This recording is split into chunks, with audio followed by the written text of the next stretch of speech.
Kalau Anda seorang pria berusia di atas 50 atau 60 tahun dan masih masturbasi, saya mau tanya sesuatu. Pernahkah Anda bertanya-tanya apakah kebiasaan ini benar-benar sehat di usia Anda sekarang? Atau pernahkah Anda diam-diam merasa khawatir, jangan-jangan Anda malah merusak kesehatan Anda sendiri secara perlahan tanpa sadar? Kalau iya, percayalah, Anda tidak sendirian. Ini memang topik yang sering membuat bingung, masih dikelilingi mitos lama, dan sayangnya sangat kurang informasi yang jelas dan bisa dipercaya. Padahal, ini adalah salah satu kekhawatiran terbesar, tapi paling jarang diucapkan oleh para pria di usia matang. Dan setelah saya mempelajari data dan penelitian yang ada, saya paham kenapa banyak pria bingung. Faktanya, banyak pria di atas usia 60 yang masih melakukan masturbasi. Tetapi, banyak juga yang melakukannya tanpa tahu benar dampaknya pada hormon, prostat, atau bahkan performa seks bersama pasangan. Karena itu, hari ini saya ingin kita bicara terus terang, berdasarkan ilmu pengetahuan yang terbaru. Saya akan jelaskan 10 manfaat mengejutkan masturbasi di usia matang, lalu 10 risiko atau dampak negatifnya yang perlu Anda ketahui, supaya Anda tetap bisa menjadikannya kebiasaan yang sehat. Mari mulai dengan kabar baiknya dulu. Membantu menjaga kesehatan penis. Ketika penis ereksi, aliran darah akan masuk ke jaringan spons yang disebut corpora cavernosa. Anggap saja seperti olahraga ringan khusus penis. Aliran darah rutin ini membantu menjaga elastisitas jaringan, yang penting agar Anda tetap bisa ereksi dengan keras seiring bertambahnya usia. Baik untuk kesehatan prostat. Ini poin besar. Beberapa penelitian besar, termasuk riset penting dari University of Harvard, menemukan hubungan antara sering ejakulasi dengan risiko kanker prostat yang jauh lebih rendah. Alasannya, ejakulasi rutin membantu membersihkan zat-zat sisa atau racun dari saluran prostat. Menguatkan otot dasar panggul. Saat orgasme, otot dasar panggul seperti otot pubococcygeus ikut berkontraksi. Otot ini penting untuk ereksi, kontrol ejakulasi, dan mencegah masalah inkontinensia urin atau ngompol yang sering muncul seiring usia. Mengurangi hormon stres kortisol. Di zaman serba stres ini, orgasme bisa menurunkan kadar kortisol. Kortisol yang rendah membantu menjaga tekanan darah tetap stabil dan pikiran lebih tenang. Jadi ini seperti obat alami untuk kesehatan jantung dan mental. Membuat otak melepaskan zat kimia yang bikin bahagia. Orgasme memicu otak melepas dopamin, zat yang bikin semangat dan senang, dan oksitosin, sering disebut hormon pelukan. Kombinasi ini meningkatkan suasana hati dan rasa nyaman yang sangat baik untuk kesehatan mental. Membantu mendeteksi masalah fisik. Karena Anda sering berkenalan dengan tubuh sendiri, Anda jadi lebih peka kalau ada yang tidak normal. Banyak pria menemukan tanda-tanda awal kanker testis, luka, atau benjolan mencurigakan justru saat melakukan masturbasi. Jadi bisa sekaligus jadi pemeriksaan mandiri. Membantu tidur lebih nyenyak. Setelah orgasme, tubuh melepas hormon oksitosin dan prolaktin, ditambal kortisol turun.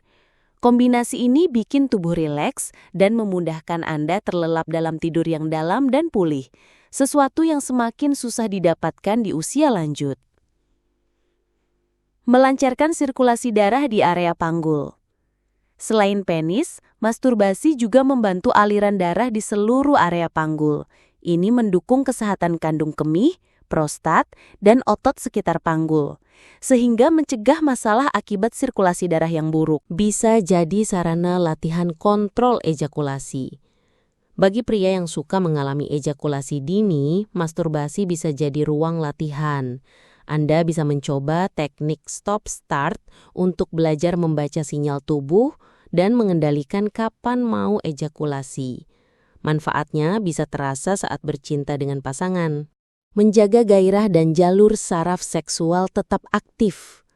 Otak adalah organ seksual terbesar. Dengan rutin merangsang diri dan berfantasi, Anda menjaga jalur saraf yang berhubungan dengan gairah tetap aktif.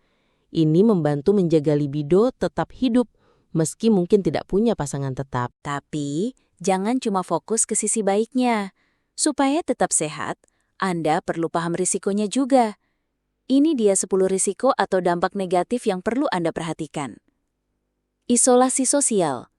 Masturbasi jadi masalah kalau sampai membuat Anda menarik diri dari hubungan nyata. Maksudnya, kalau masturbasi bukan lagi pelengkap kehidupan seks sehat, tetapi malah menggantikan keintiman dengan manusia lain.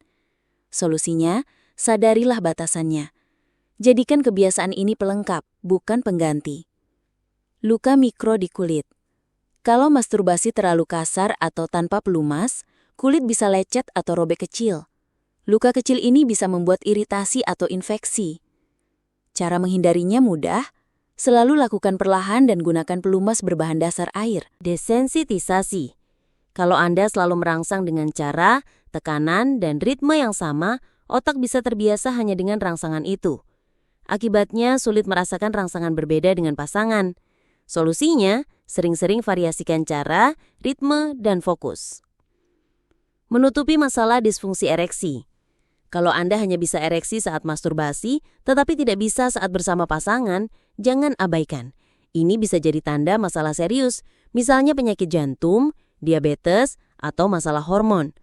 Kalau mengalami pola seperti ini, segera periksa ke dokter untuk mencari pengobatan yang sesuai.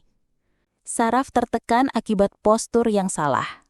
Banyak pria masturbasi sambil duduk di kursi keras atau membungkuk. Ini bisa menekan saraf pudendal i panggul, sehingga menimbulkan mati rasa di area genital atau nyeri panggul. Solusinya, cari posisi nyaman, misalnya berbaring dengan bantal penyangga. Jadi pelarian emosional yang tidak sehat. Kalau masturbasi jadi satu-satunya cara Anda mengatasi stres, bosan, atau marah, ini bisa jadi kebiasaan tak sehat. Sebaiknya punya cara lain untuk menenangkan diri, misalnya olahraga, meditasi, atau ngobrol dengan orang terdekat. Perasaan bersalah atau malu.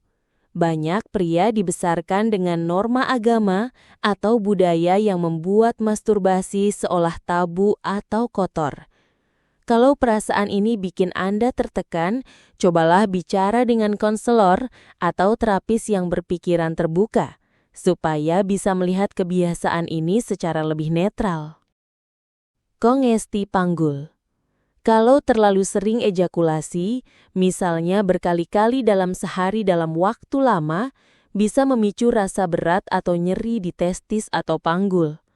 Solusinya sederhana, dengarkan tubuh Anda, praktikan dengan wajar.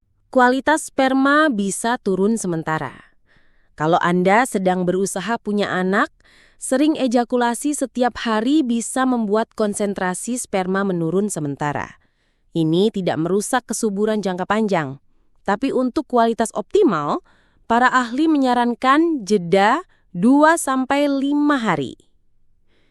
Terputus dari kenyataan karena pornografi. Kalau masturbasi selalu bergantung pada pornografi yang ekstrim atau tidak realistis, Anda bisa punya ekspektasi seks yang tidak sesuai dengan kenyataan. Solusinya, imbangi dengan imajinasi Anda sendiri atau pengalaman nyata yang positif. Jadi, seperti yang Anda lihat, masturbasi setelah usia 60 bukan cuma soal baik atau buruk. Ini hanyalah alat, dan seperti alat lainnya, hasilnya tergantung bagaimana Anda menggunakannya. Kunci utamanya adalah kesadaran. Kalau dilakukan dengan sadar, menghargai tubuh, dan dalam batas yang wajar, masturbasi justru bisa menjadi teman yang mendukung kesehatan dan vitalitas Anda. Saya harap obrolan ini bermanfaat. Saya sungguh penasaran poin mana yang paling membuat Anda terkejut hari ini. Tulis di kolom komentar. Ayo kita lanjutkan diskusi penting ini sama-sama. Kalau menurut Anda video ini berguna, klik suka, subscribe, dan nyalakan lonceng notifikasi agar tidak ketinggalan obrolan berikutnya. Tetap sehat, jaga diri baik-baik, dan sampai jumpa di video berikutnya.